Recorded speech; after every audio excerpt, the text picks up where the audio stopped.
Stacy started for the door, then stepped back as Jeremy Sims, a blond, sad-eyed boy, came out. Looking out from under the big straw hat he was wearing, he glanced somewhat shyly at us, then gave a nod. We took a moment and nodded back. At first, I thought Jeremy was going to say something. He looked as if he wanted to, but then he walked on past and went slowly down the steps.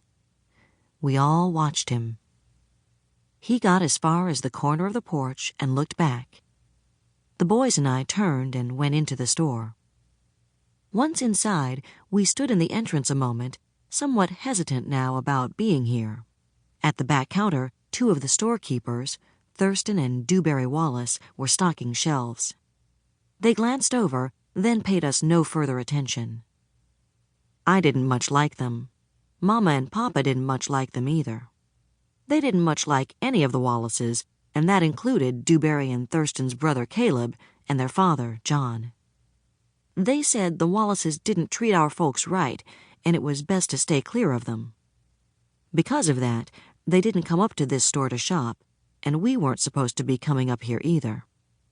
We all knew that.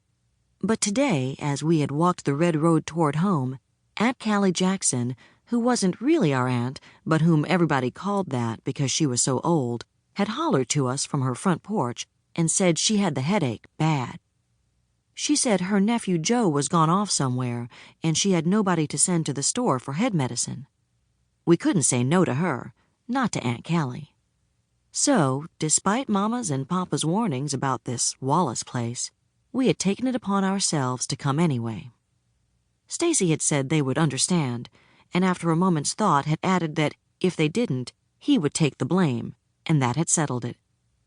After all, he was 12, with 3 years on me, so I made no objection about the thing.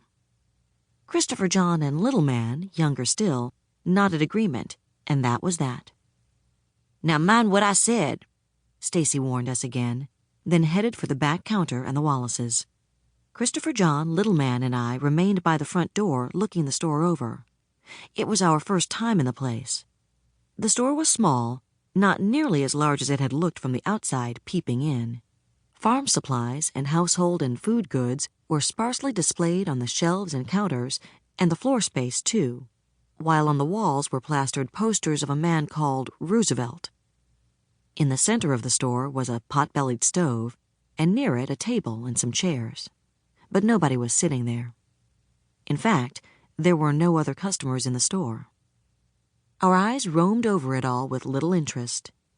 Then we spotted the 3 large jars of candy on one of the counters. One was filled with lemon drops, another with licorice, and a third with candy canes. Christopher John, who was 7, round, and had himself a mighty sweet tooth, glanced around at Little Man and me, grinning. Then he walked over to the candy jars for a closer look. There he stood, staring at them with a hungry longing, even though he knew good and well there would be no candy for him this day. There never was for any of us, except at Christmas time. Little Man started to follow him, but then something else caught his eye. Something gleaming and shining. Belt buckles and lockets, cufflinks and tie clips in a glass case. As soon as Little Man saw them, he forgot about the jars of candy and strutted right over. Little Man loved shiny new things. Not interested in drooling over candy I knew I couldn't have, or shiny new things either, I went on to the back and stood with Stacy. Since the Wallaces were taking their own good time about serving us, I busied myself studying a brand new 1933 catalog that lay open on the counter. Finally, Newbery asked what we wanted. Stacy was about to tell him, but before he could, Newbery's eyes suddenly widened and he slapped the rag he was holding against the counter and hollered, "Get them filthy hands off of there!" Stacy and I turned to see who he was yelling at. So did Christopher John. Then we saw Little Man. Excited by the lure of all those shiny new things, Little Man had forgotten Stacy's warning. Standing on tiptoe, he was bracing himself with both hands against the top of the glass counter for a better look inside. Now he glanced around. He found Newbery's eyes on him and snatched his hands away. He hid them behind his back. Newbery, a full-grown man, stared down at Little Man. Little Man, only 6, looked up. "Now I'm gonna have to clean that glass again," snapped Newbery, "seeing you done put them dirty hands of yours all over it."